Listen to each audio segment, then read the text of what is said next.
morning. Welcome to the Den, where we're a source of inspiration by using our knowledge, experiences, and voices to empower women to move with intent. On today's show, we're going to talk about women, sexuality, and aging. Hi, my name is Michelle, la entrenadora. Hi, I'm Dr. Uchenna, the DR. Hi, I'm Sherelle, the socially conscious social worker. And I'm Dr. Evie Taylor, AKA the People's Professor. And together we are the Muse. Welcome, everyone. Happy New Year, first and foremost. 2022 is here. Yeah. So today, as you can see, there are not four, but five of us on the show. To start off the year, we wanted to talk about just women's health, which is one of my specialties in the clinic. And so we invited our guest today, Dr. Akinwande. Am I saying that correctly, Dr. Akinwande? Yay! She is a doctor of physical therapy, and her focus is the pelvic floor. I'm going to read her bio to you all. So Dr. Akinwande is the founder of the Woman's D-Spot. She has worked in multiple physical therapy settings for 10 years. She received a doctorate in physical therapy, a master of science in biology and biochemistry, and a bachelor of arts in biology.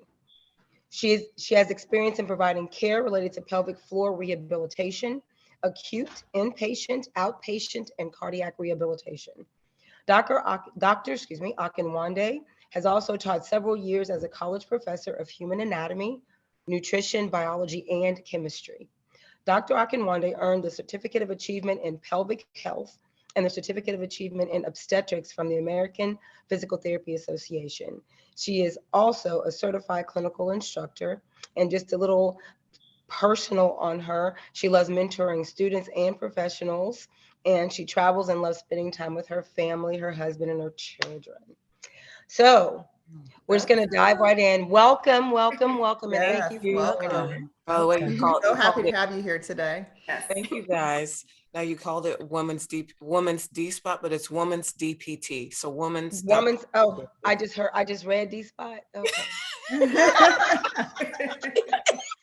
I'm like, oh, that's interesting. Yeah.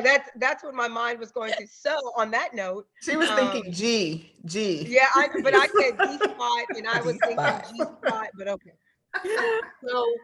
So we thought we'd start off the year with a series, and we're gonna revisit this subject a lot around women's health and just aging and our sexuality. The thought about today's show is just to have a conversation, to start a conversation about, as women, what we start experiencing as we age, whatever that age is, even it's from 20s to 30s or teen years to 20s, 20s to 30s, 30s to 40s, however, wherever you're at in life, as we age, so does our body. And as a woman, there are many changes that occur, especially with childbearing. So I know, as a family medicine physician, I'm not an OBGYN, an obstetrics and gynecology physician, but my focus is women's health. And I'm able to do prenatal care. I haven't delivered, but I'm able to deliver. And I thought this was a very important topic because I've seen a lot of women in clinic, especially our 40s, 50s, like childbearing still, but in that perimenopausal area of their lives, and just kind of clueless about what's going on with their bodies and why. So let me say this, and I'm going to give it over to Dr. Akinwande because we want to tie in the pelvic floor. I know a lot of people don't really appreciate or understand what that even means, but it's a factor. It's a factor in every facet of our development as women. So just to give definitions, we're going to talk about today perimenopause and what that is and what that means and what comes with it. So perimenopause is just that. It's the changes that are occurring during the menopausal phase of our life. And some people think that menopause actually is just a day. Let me say that. Menopause is you not having a cycle as a woman after 12 months, period. Or if you've had surgical correction, but no cycle, means menopause unless you have your ovaries, but that's another story. So understand that menopause is a day. but everything else around it is a journey. So, so Right. with perimenopause comes many things around emotional health, changes in our emotion, changes in our body, our changes in our libido, changes in our cognitive function, changes in our anatomy. And Dr. Akinwande, I want you to talk a little bit about that if you don't mind. Okay. So I kind of saw like a lot of you guys' faces change. I was actually just curious before I even dive in. What was your idea about what menopause was? Like, what have you been told? What were you expecting?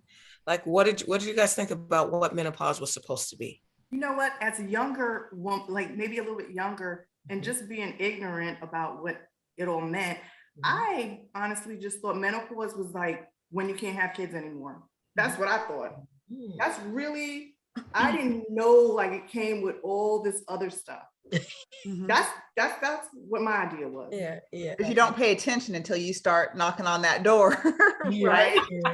Yeah. But I think when you're younger, you just think about, oh, that's fine because I don't have to have a cycle anymore. That's something to look forward to. But then as you age, then you start hearing about all the symptoms that you might have, and then it doesn't sound so exciting anymore. Yeah. For me, it was more the focus in my family was the hot flashes, I guess, because so many women were enduring it. So I would see them literally pop into beads of sweat. So I became frantic, like, I don't want to do that.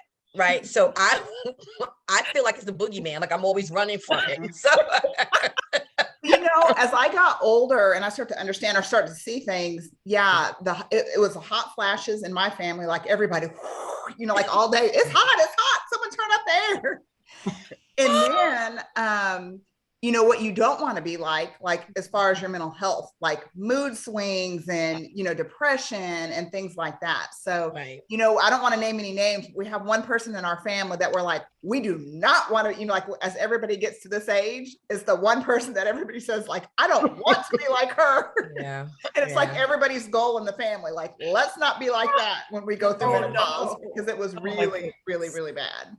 I love that. Right. So like, no matter what your background is, we all have a different perception, right, of what menopause is. And I think from a pelvic floor physical therapy perspective, the things that we look at or the things that we're mindful of is that the muscles of the pelvic floor, they change, right? So first of all, if you have children, your pelvic floor already went through changes because carrying a baby meant that the muscles were stretched. Delivering the babies meant that the muscles took a direct beating just from the baby traveling down the birth canal, right? And then how many of us rehabbed our pelvic floors after we had a baby? Or how many of you were told that your pelvic floor needed rehab, right? No idea. Never even Can I say one thing of that?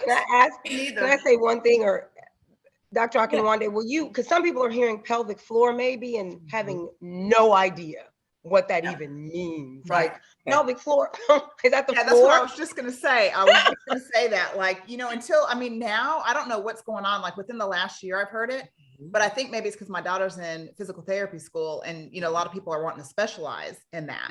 But I hate to admit, I mean, I have a whole PhD and I'm like, I never heard that until like a year ago, like pelvic floor, what? Okay. So that's a great thing. Let me go back down to just the basic science, right? So what's the pelvic floor? The pelvic floor are the muscles that people just generally don't think about, right? The pelvic floor muscles hold up your bladder, rectum, and your uterus, right? So, and it's responsible for 3 major life functions: bowel and bladder, sexual function, and delivering babies. So you would think that with all the life functions that come from the pelvic floor muscles that we would be much more aware, but unfortunately, we just kind of ignore them until people have problems. Right. So your pelvic floor is essentially like a hammock of muscles that goes from your pubic bone, which is that bone right in the front of your body, all the way to your tailbone, which is the thing you're sitting on. So they form like a hammock or a sling, and they support these everyday functions. But here's what happens when the perimenopausal period starts. We have 3 pretty basic hormones: estrogen, testosterone, and progesterone. Mm-hmm. Estrogen is the one that we all know about as women, right? Because it's right, it's what defines what makes a woman, right? So Exactly. the reason why it's so important for the perimenopausal period is because estrogen starts to slow down. Yeah. And when estrogen slows down in our bodies, one of the most major effects that you have is vaginal dryness, because it lubricates the vagina. So if there's no estrogen there, it's going to automatically change your sexual experience, which is another thing that happens in the pelvic floor, right? So sexual function, you will see that impact almost immediately. Like a lot of women who are in the perimenopausal period will complain about their sexual experience changing. And on my side in the clinic, I see that all the time. I see that with women having discomfort with intercourse, bleeding with intercourse, and even as simple as when I have to do my pap smears, bleeding automatically. And the emotion that comes with that I experience with my patients, it's really deep. Because now who they are and what they've had with their spouse, right? It's stopping. I have women telling me, I mean, I know my husband's patient, you know, and it's just. I have a question. Yeah, absolutely. So if that happens to women, and then you hear just out there for different reasons, people taking hormones, right? Yes. So can women take estrogen hormones and then it just regulates that? It's not that simple, right? It's not that simple. I mean, to answer your question from a medical standpoint, number one, I wouldn't just give oral hormones first. If it's just vaginal dryness and vaginal atrophy, that means that your vagina is actually going away, and it's the craziest thing.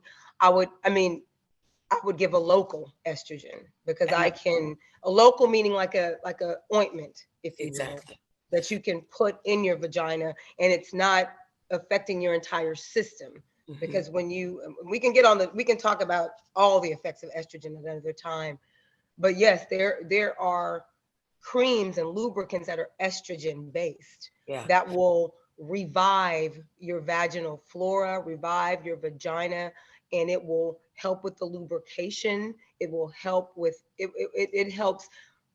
But then you can't be on that forever either. Yeah, it's not without side effects. And so from my perspective, clinically, a lot of times we'll like recommend that a patient use, like what she said, a lubricant. And there's some really good ones that are out there that help women and change their experience. But I think that the process of aging it's a multidisciplinary approach, right? So you can't just see a symptom and treat the symptom. You have to look holistically at what can I do all together to really kind of go at this experience and have the best outcomes possible, right? So, and I just wanted to add to what Uchenna said in the beginning when she was describing what menopause was. Like, the perimenopausal period is foreign to a lot of people, especially women, and it shouldn't be that way. Like, so what I think women should understand is when you get to a point where your periods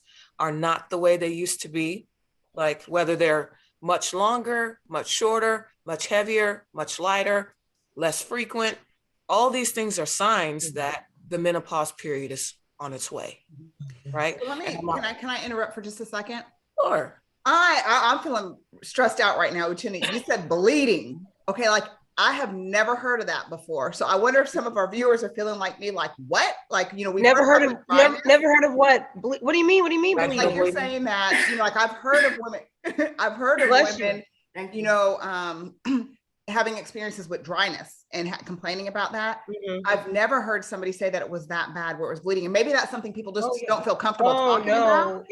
But if that's common, like I have never heard that. And like when you said that, I mean, I could feel my heart beating, like bleeding. Like I can't, I mean, So if that happens and that's common, is there any preventive things that we can do before we get to that point? Or is that just something that we have to accept that this? No. You never have to accept it. That's why we're having this show first and foremost. And like Dr. Akinwande said, as soon as you start seeing changes, you've got to go to the doctor. But I mean, let's be frank and clear. Society doesn't promote anything about women's health and what women experience. We see commercials all the time about erectile dysfunction. We see commercials all the time about prostate issues, right? We never see commercials about vaginal dryness. And when Or we used to, bleeding. it was KY jelly for the me out. sexual. Well, no, I mean, Abby, like literally think about when you're dry, your skin is makes I sense. think about that. I mean, that just sounds like so like I would think like because there's vessels in there, and like a nosebleed, when it gets dry, Exactly. you know, it's like the Exactly. vessels break, and so there's bleeding. I Exactly. would think it's not like a period flow, but it's like a still bleeding yeah, because of something breaking, Yeah. like the vessels. Yeah. Makes sense. Very good. Yeah, that's a very good analogy. Mhm. So just think about it. Here's my pelvis right here. So you can see She just kind of happened to have one. Thank Right. God it's not bleeding. no, right? But this is the pubic bone that I talked about earlier. So this is right in the front of our, it brings our hips together, if you will. And then if you turn it around, you can see the muscles of this is the sacrum. And at the very tip, that's the coccyx. So the muscles wrap around from the front to the back. And you see how they make that bowl shape? Mhm. So yeah, that is essentially what supports what's inside, which is our women's internal organs. Mhm. Mhm. Okay. So anytime that these muscles are not doing their job, that's when you'll hear of lots of different experiences.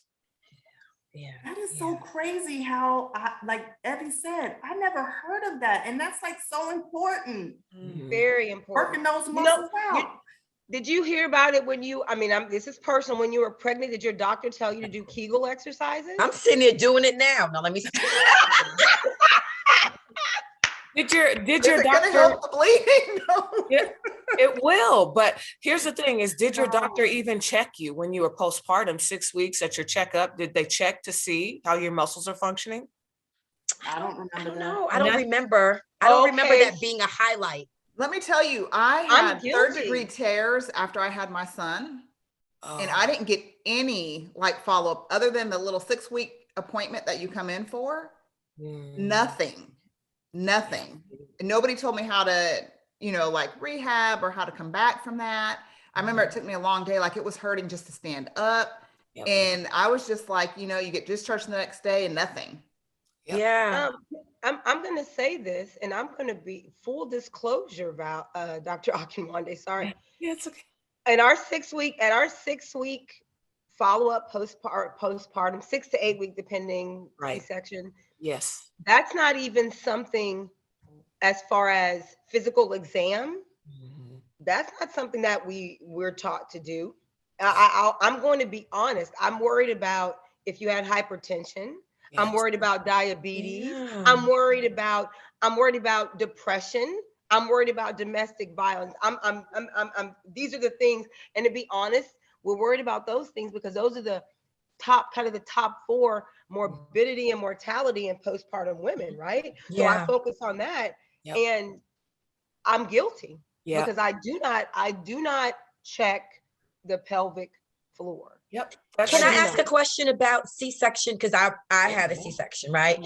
So I didn't have a natural birth. So how does that impact? Because you explained it from like having natural childbirth. How does it impact for people who had a C-section? I love this Like- question. First of all, let me say that there's like no other surgery, right, that you could go to or have in this country where you wouldn't be given a pre-op period, right? So if you're going to go get a knee replacement, you got to go to a class where they talk about what's happening in your surgery, what's going to happen immediately after your surgery, and what you should be expecting in terms of exercise and all the things. And then they set you up for all of these things.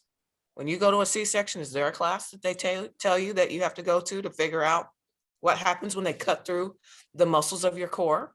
No. what's going to happen in the weeks following and the numbing and all the things. Well, No, and they normally a C-section is an emergency too, the first one, right? Mine was So- scheduled. And Mine was so scheduled. whether it's scheduled or emergency, every don't tell you. woman They don't. who's pregnant should be told, look, if you have a C-section, these are the things that you ought to look for. And I believe that the only thing they really talk to patients about in the hospital is if this scar gets infected, what to do. Correct. That's all my term appointment was the removal of the staples and looking at the scar and any other thing, and then I was off the table. That was it. Right. And what really kills me as a pelvic floor physical therapist is that there's so many other things that women need to know. For one of the main things I talk to my patients about is that scar is so tender in the beginning that you almost need to always walk around with a small pillow up against your stomach. And it burns. It burns like you have burning. It's just that numbing. I can't describe it. It's numb. Yes. It feels like, and Tingle. every time you move, it feels like burning tears. And do y'all know why? I've relived I've had that 4 times. So I'm. And why? That's because the nerves have been interrupted, right? Yeah. And so one of the other things that I train patients to do in the early postpartum period is to desensitize that scar or get it used to having feeling again. So one of the first things you do is you take a small cotton ball, Q-tip, and you just gently rub it across the scar every single day. What that does is that slowly takes away from the burning every day.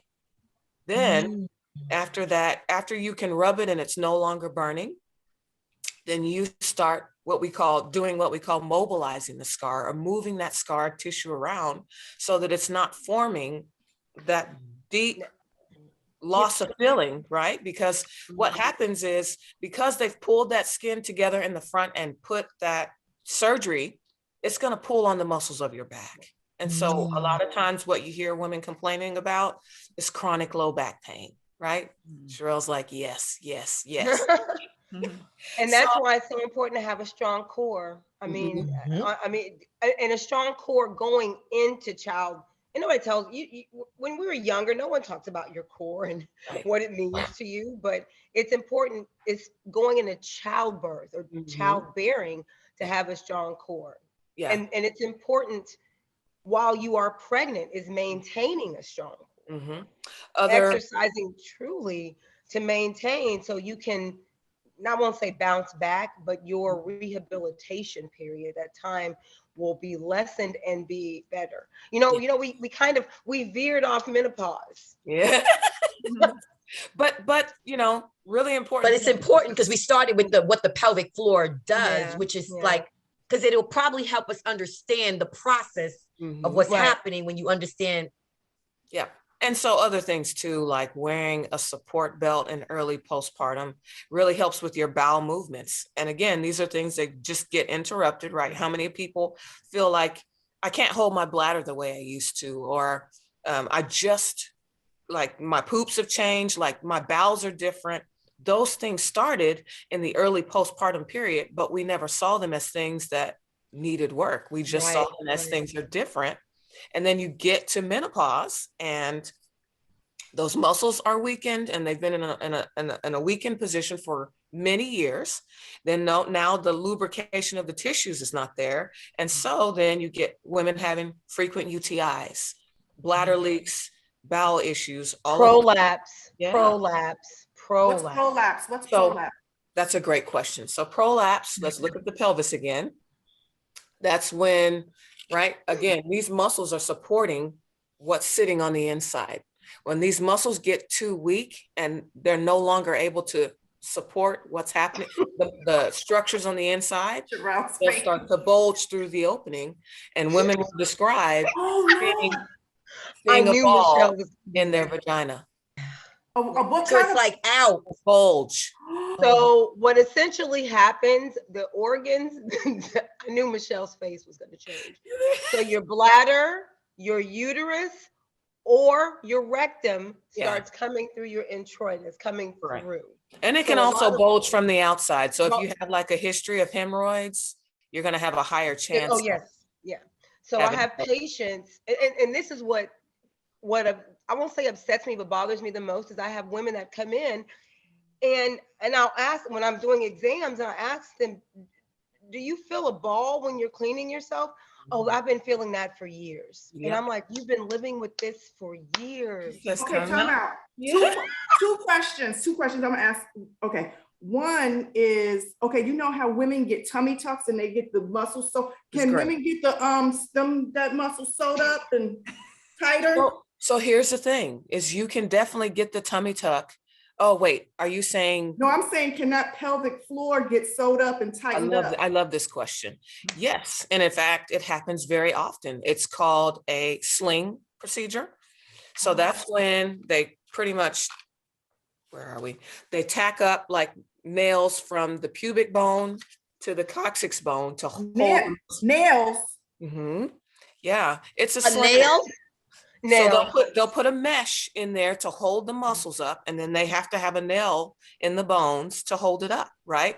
But typically patients that I see that are over 50 or 60 that have had this procedure done have had it done 2 or 3 times. Because again, if you don't fix the underlying issue, which is that the muscles are weak, holding them up, you still have to stand and walk against gravity. Right. So once gravity has its effect, and that surgery is pretty much done within 8 to 10, maybe 15 years.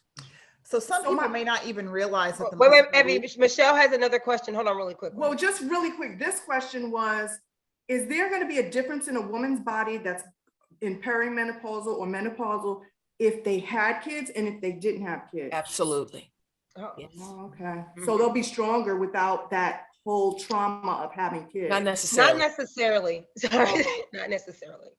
Because it's a muscle thing. Yes. Remember, they are muscles. So if you don't work your muscles, how do you work that muscle? I'm kegling right now. Listen, it's a big misconception too, because what women get told by their doctors is just go home and do your Kegels. Really, the only answer is have a pelvic floor physical therapist look at your muscles. The reason why I say this is because you could be one of those people that's chronically carrying tension in your pelvic floor. And if you already have a resting tension or an increased tone of the muscles of your pelvic floor, that's like me walking around with my arms stuck in this position. And if I keep contracting this muscle, am I really getting it stronger? No. Yeah. What I really need to do is stretch this muscle, figure out how to get it to fully relax, and then strengthen, because when it moves through that full range versus when it moves from here to here, that's the strength. That makes sense, guys? Yes. So Kegels is not always the answer. Really, you need to understand, are my muscles working correctly? So the way you can do it at home on your own is sit in a chair where you can, like one of those large exercise balls where you can really kind of feel the movement of your muscles, and kind of sit with your legs hip width apart and try leaning forward and contracting your pelvic floor, sitting in a straight line and contracting your pelvic floor, and then leaning backwards and contracting your pelvic floor. If you can't feel your muscles lift up, chances are they're just not that strong. You should be able to feel them lift in each position. When you lean forward, you should feel the lift more towards the front or towards the opening of your vagina. When you sit in the middle, you should feel it lift just from the middle, lift and relax. And then when you lean backwards, you should feel the contraction more towards your rectum. Most women, I would say about 90% of the women that I check, maybe even 95%, have no idea how to fully contract their pelvic floor and relax it. You think you know, and then when there's a finger there that is testing the muscle, patients will say, well, I think I'm squeezing, or I'm trying to squeeze, and there's like no awareness. The connection between the mind and the body is completely non-existent. Evie's trying, she's rolling her eyes trying to figure it out. I'm like, Evie, you had a question. You had a question. Evie, you had a question. No, I think it was just, I was going back to saying that I think a lot of women, like they might think they're strong, like, oh, I'm in good shape, I'm fine. And there's a lot of things that we've been told historically, like even like, after you have a baby, maybe, you're doing jumping jacks and you have a little leak, or, something like that. And you might just think like, oh, everybody says that's normal. You know what I mean? Like after, that's just part of having a baby. So I've heard that before. Oh, that's just part of having a baby, or somebody cough or sneeze or something like that. So this doesn't happen to me frequently, but on occasion, like every now and then, like doing jumping jacks will get me. So I don't know why sometimes it doesn't happen, and sometimes, like every now and then it does. So I think that if it was a consistent problem for me, I would be like, ooh, I need to, you know what I mean? Something's going on. But since I've heard before, like, oh, that just happens, and it only happens like every now and then, I'm not thinking that it's a problem, but probably we need to change our mindset that it shouldn't be happening. Right. We normalize things very, you're just supposed to experience it. It happened to me, so it'll happen to you. You hear it from your grandmother, your mother. Yeah, haven't you heard that? That just happens? That's just part of having a baby. After you have a baby, that's just one of the symptoms, or not to scare you, but this is like the typical story of the patient that I see in her 60s. Right. She will say this, when something falls into the opening of her vagina, she says, this just happened to me all of a sudden. I don't know where it came from. I don't know how it happened. And then I do a thorough history, and I'm saying, so you mean to tell me you've never had? Well, I mean, every once in a while, I would have something happen if I sneezed or I coughed or I jumped. But I mean, it was really irregular. It would happen to me every once in a while. And the problem is, when that happens to you, it's telling you that your muscles are not doing their job, right? So it may just be that you felt it because you put an intense amount of pressure in one moment in time. But again, it's telling you that your body is not doing what it's supposed to do. Right. So if you say that just because this only happens to me 5 to 7 times a year, it's really not that big of a deal because it doesn't interrupt my everyday life. Unfortunately, for the women who come to me because it's debilitating and they can't leave the house anymore because they're too afraid to wet their pants, sometimes it's too late and surgery is the only option.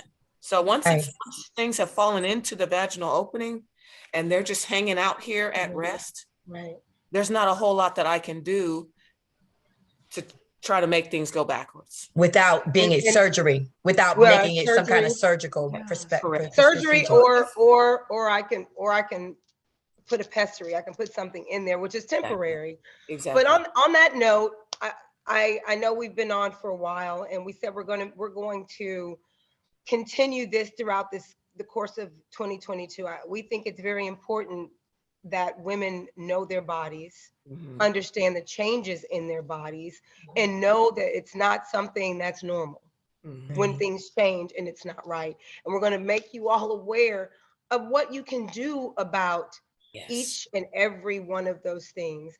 So I'm going to be the first one to ask Dr. Akinwande, will you join us again the next time we decide to talk about this? It'll be soon. Absolutely. Okay.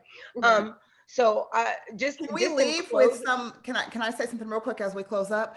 So to kind of finish up on this conversation. So I'll use my grandmother as an example. For years, probably over 20 years, she will wait, and she's not going to mind me saying this because we all know it happens. If we start laughing, she will pee her pants. Like anytime we all get together and all the families together, that's the joke. Don't make her laugh because she's going to pee her pants, right? And even when she was young, I mean, you know what I mean? This has been happening for at least 20 years. So for the last 20 years, we have, that's what the family says. But nobody thought it was a problem because that's just what she does. When she laughs too hard, she's going to wet herself. And it's not that she doesn't have control. I mean, she's completely competent living on her own. I mean, it's just if she laughs too much, and this has been going on for years. So even though she's older, are there things that she can do too? And I know we'll talk about this later, but I just want the viewers to know as they come back, we can give them some things. It's never too late. I mean, there are some things that you can do. Absolutely. So you don't get to that point. And once you're to that point, there's some things that you can do so that doesn't always happen. Correct. Before, and Dr. Akinwande, before you dive in, understand that kind of, it's called incontinence. There are different types of incontinence, and there are different treatments for each different type. Correct. So I'll let you speak to that, Dr. Akinwande. Yeah, and I was just going to say, because obviously from a medical perspective, I mean, given your grandmother's age, I don't know how old she is and what her life consists of, but there's always things that she can do behaviorally to leak less or to change many things, right? So from a behavioral physical therapy perspective, it would be about tracking her symptoms. Is it only when she's laughing? Is it when other things are happening in her life? What kind of things is she drinking? Because there are different things that we drink that can irritate the lining of the bladder. A lot of women will try to not drink all day thinking that that's going to help. That actually concentrates the urine and makes things worse. Yeah. So As the acidity in the urine. Exactly. So it just really depends on a number of things. And again, her full history is really important in answering that question completely. But yeah, I mean, I would be giving you a big disservice if I didn't tell you that there was something that every woman could do to change her symptoms. And it is very common because that's the one thing I do see on TV is, poise or the things that, to support, but it doesn't tell you how to stop the incontinence, but it talks about what you can use because you have incontinence. Yeah. So that's the one thing we do see. That's what makes it very common. Like, oh, that's something I'm supposed to age into. So it's common. So true. The adult diaper business is a multi-billion-dollar business. They have built their enterprise on you being dependent and never changing. And so if you accept that and you just go buy those products, then you believe exactly what I'm saying. But it's one of the top 3 reasons that people tend to seek care for the elderly is loss of bowel and bladder control. Yeah. And I want to plug in mental health on that because when those changes occur, my patients don't leave their home. Exactly. They isolate. They become themselves. our patients. Yeah, right. Dr. Taylor and I. So then which is another subject, but that's true. All of these changes affect women emotionally. And so now we're looking at a group of women or just women as a whole, a population, where now we're dealing with depression and anxiety, right? Adjustment issues. So yes, we can go on and on and on and on. And so the takeaway is, yes, this happens, but you don't have to live like this. There is something that you can do. And we'll talk about that later. So we will talk about that. So you just stay tuned through, like I said, stay tuned, okay? And again, Dr. Akinwande, do you want to leave us? We have DEN directors at the end. Anything you want to leave? Any just good tidbit advice that you may want to leave? Like everybody get a pelvic floor. Physical therapist. No. Damn, pelvic floor. No, get a pelvic floor PT. Yeah, physical therapist. I don't like if you're a woman who has had a child at any point in your life, you would greatly benefit from having a pelvic floor physical therapy examination. Even if it's just one, it gives you information that you've never had before and will show you a part of life that you've never even thought to understand, but it's so critical to your experience, whether it's you trying to have enjoyable sex with your spouse, you trying to function as a professional in your work environment without having to go to the bathroom every few minutes, or taking control of your bowels if you're a high level athlete. I see that a lot. Just enjoy, and I'm going to plug in, and even as you age, just enjoying your sexual experience. So we'll close the show with that. Yep. And we definitely want to thank you for sharing your knowledge and taking the time to be here with us today with the viewers. And we are looking forward to seeing you again. And to the audience, make sure you join us in the den. Where places don't make you feel at home. People do. Bye.